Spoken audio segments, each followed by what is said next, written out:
अष्टम वेतन आयोग को नहीं बड़ खबर आसिला। कर्मचारी मानकर केते बढ़िबो दरमा जानतु फिटमेंट फैक्टर हिसाब रे आज आम जानिबा कर्मचारी केते बढ़िबो दरमा।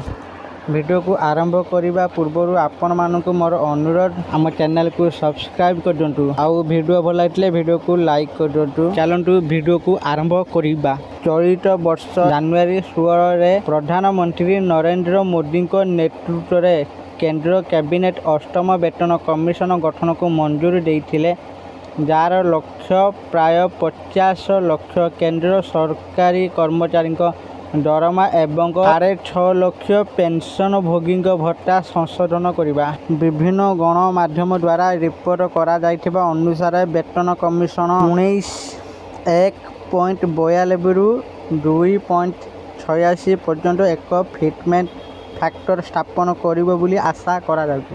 जदि 2.86 फिटमेंट फैक्टर सुपारिश को अनुमोदन करा जाए तेबे सरकारी कर्मचारी सर्वनिम्न मौलिक दरमा प्रति मास 18,000 टंकार वृद्धि पाई 51,480 टंका होइजिबो।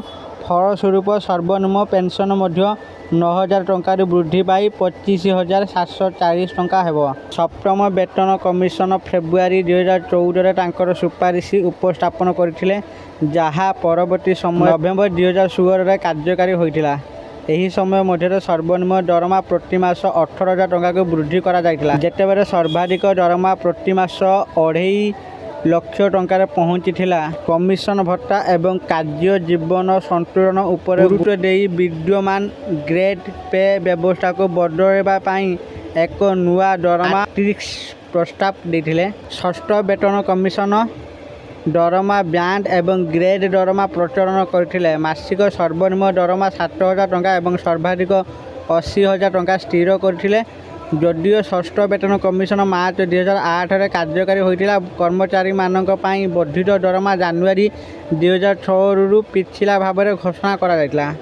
पंचम वेतन कमिशन एप्रिल 1994 रे प्रतिष्ठित पंचम वेतन कमिशन सुपारिश जनवरी 1996 रे कार्यकारी होइतिला।